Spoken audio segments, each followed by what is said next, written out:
In this video, I'm going to turn this pile of pieces into a pretty cool piece of art that took me over a year to make.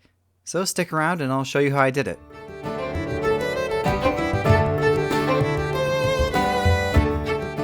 Now that intro and the title are definitely a bit clickbaity, and I'm sorry about that. This project didn't actually take me a year to make in this video, but I'm using some components that did take over a year to make that I'll explain a bit later in the video, so stick around, it's pretty cool, I promise. To start this project, I'm using this Armored Man posable figurine that I got for very cheap. I think it was less than $2, and the first thing I have to do is put it together. And I will say that putting this together, although it looks easy, was actually very difficult. I found it so difficult because these pieces are really cheap, and so a lot of them were either too tight or too loose, so I had to do a lot of fitting with those, and I would often find myself putting on a piece backwards, realizing it was backwards, flipping it the right way around, and then it somehow being backwards again. I'm not really sure how that happened. The cool thing is that this kit came with a few different helmets that I could use, so I ended up using this Crusader's helmet because I thought it looked pretty cool, and then I could just put together the rest of it, not easily, but I just put it together.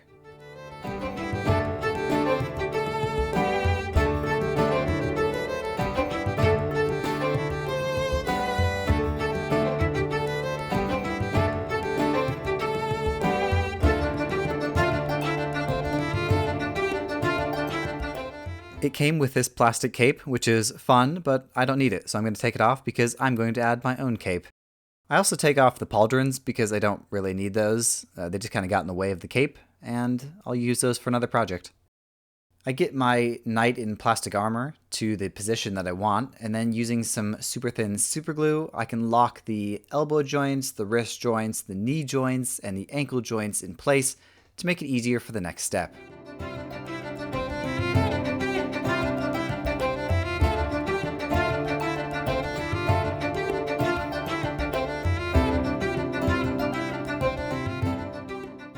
As you can see by this close-up on the arm, my knight is pretty hollow. There's really nothing in the joint areas to show that there is something inside, a human or, I guess it doesn't really have to be a human. It could be 12 raccoons piloting a suit of armor. I don't know. I just want something in it to make it look like there's something in it, And so to add a bit of figure to my figurine, I'm going to be using Milliput, which is a 2-part epoxy putty. Basically, you take 2 equal parts, mix them together, and they turn into a very hard plastic in about 24 hours.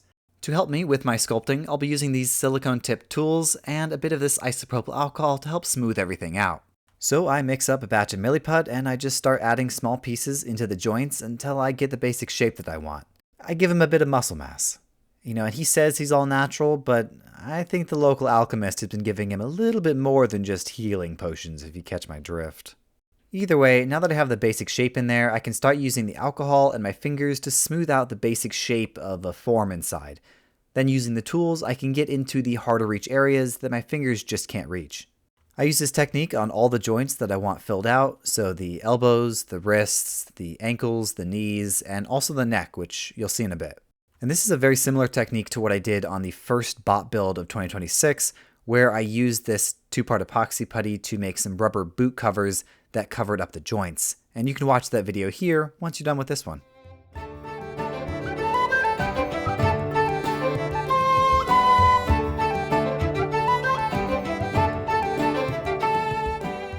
You remember when I clickbaited you guys earlier? Well, if you've forgiven me and you're still here, I'm going to explain what I meant by that. This is my 2025 paint rag.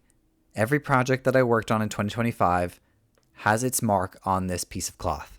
This is just a scrap piece of duck cloth that I decided to start using last year as a paint rag to clean up my paintbrushes and any spills that may have happened during the painting process. After a year of use, this is pretty well saturated with paint and I just couldn't get myself to throw it away and start a new one. So I decided I would post on Instagram to at least archive it and show it off to my followers. And I got this comment from Roborovsky, who's another very talented scratch builder here on YouTube. The idea of using it in another project was amazing, and it's something I really did not think about. And so, after a bit of brainstorming, this is the project I came up with. Sir Palatus, Knight of the Stained Banner.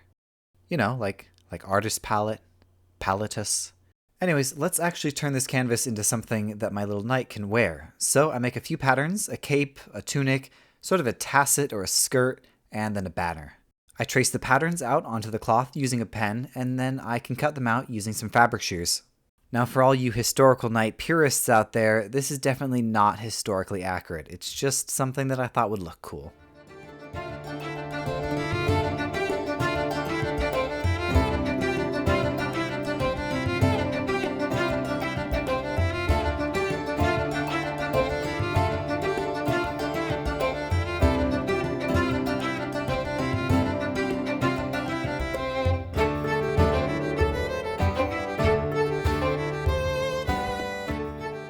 I'm going to be using this thin red ribbon as sort of bias tape to cover up the edge of the fabric. Not only will this keep the edges of the fabric from fraying and coming apart, it will also add a bit of contrast between all the pieces of fabric so that they don't blend together. I think now's a pretty good time to thank my patrons. Thank you guys so much for your support. I really do appreciate it, and it really means a lot to me. If you'd like to get a shout out in every single one of my videos, you can join the core builders over on my Patreon. I'll have links in the description, at the end of this video, and on my page. Not only do you get a shout out in every video, but you also get access to some behind the scenes footage and teasers that no one else gets to see.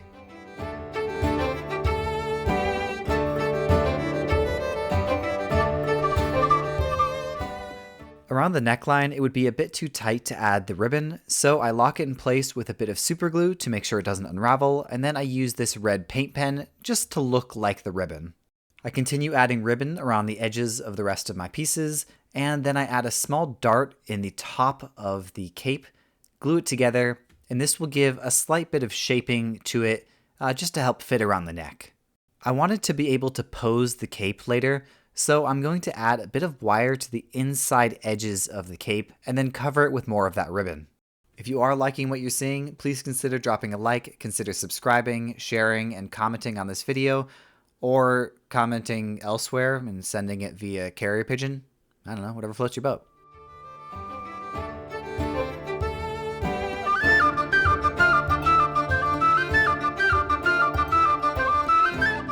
As the name suggests, the banner holder holds the banner, and I'm going to make the banner holder using some of these wooden dowels. I glue them together in this cross shape, and then I use a bit of embroidery thread to lash them together. I then finish the wood with a bit of alcohol ink to add some color. All of the pieces get a nice scrub down with my wire brush, which leaves a bunch of scratches all over it, which will help my primer and my paint stick later. This is a really important step because if your primer doesn't stick, your paint's not going to stick either. I start to put everything back together, and when I just had the head and the torso together, this is the only thing I could think of. In reverse Monty Python, I reattach all my limbs one by one, and once I get them into the right position, I can lock them in place with more of that thin super glue, and same as before, I'll add more of that milliput to fill in the shoulders and around the leg joints. The next morning, everything is fully cured, and I can send Sir Palatus outside to get a coat of flat black primer with a few other pieces of his armor and his head. The main paint job for this is very simple. It's just one coat of color, in this case this gunmetal metallic from Vallejo, through my Mobius 0.3 airbrush. I've got links in the description below to the Gallery website where you can find this airbrush and a whole bunch of other products, and I've got a code down there for 10% off your order if you're interested.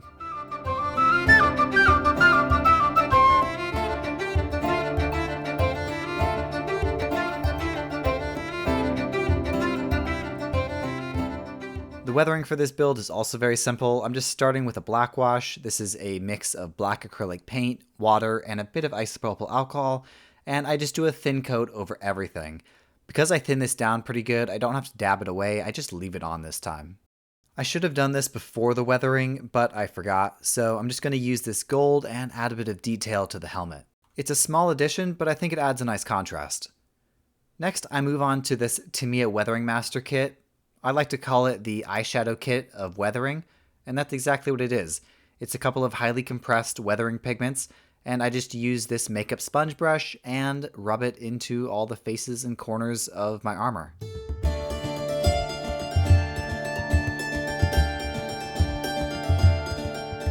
Because my knight is paint themed, I thought it would be cool to have a paintbrush as his main weapon. I used this paintbrush to paint on some UV resin a while back, so all the bristles have been formed into this spear point. We're getting into the home stretch here, and I glue the banner down to the banner holder, and then I can move on to adding the clothes to my knight. The wire in these pieces really help them hold their shape when they're wrapped around the armor. I just glue everything together with some super glue, and I even add a belt with more of that ribbon. Because this canvas is pretty thick and it's full of paint, these pieces aren't going to flow as well as their real-world equivalent. So those wires in there really help with it to at least try to emulate that real-world effect. These clasps are just made out of a bit of styrene and that same gold paint as before. I glue the skirt pieces onto the side of the tassets, and then I can clip them into the side of the knight. I'm still not sure exactly how I feel about it. They're sticking out a bit more than I wanted, so I'm not going to glue them in place for now, just in case I want to take them off later. Let me know down below if I should keep these or if they look too bulky. All I have to do now is just add the accessories. I glue the banner and banner holder into place, as well as his spear paintbrush. Finally, I can glue him to a quick little base that I made off camera just for a bit of extra stability, and I can move on to making one final piece, which is my paint rag for next year.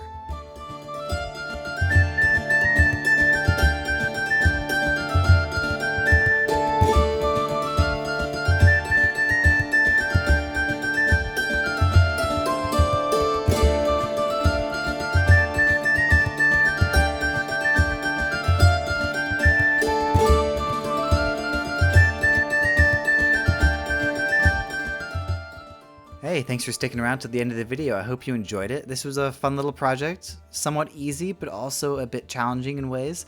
And I had a really fun time turning a piece of trash into a cool piece of art that has a lot of significance to me. So thank you for watching. If you have any comments, questions, or concerns, put them down in the comment section and I'll try to get back to you. Please consider dropping a like, subscribing, check out the other videos on my channel. If you like this one, you'll probably like at least a few others. You know, it's not a guarantee or anything, but you know, give it a try. Thanks again so much for watching, and as always, I will see you in the next video.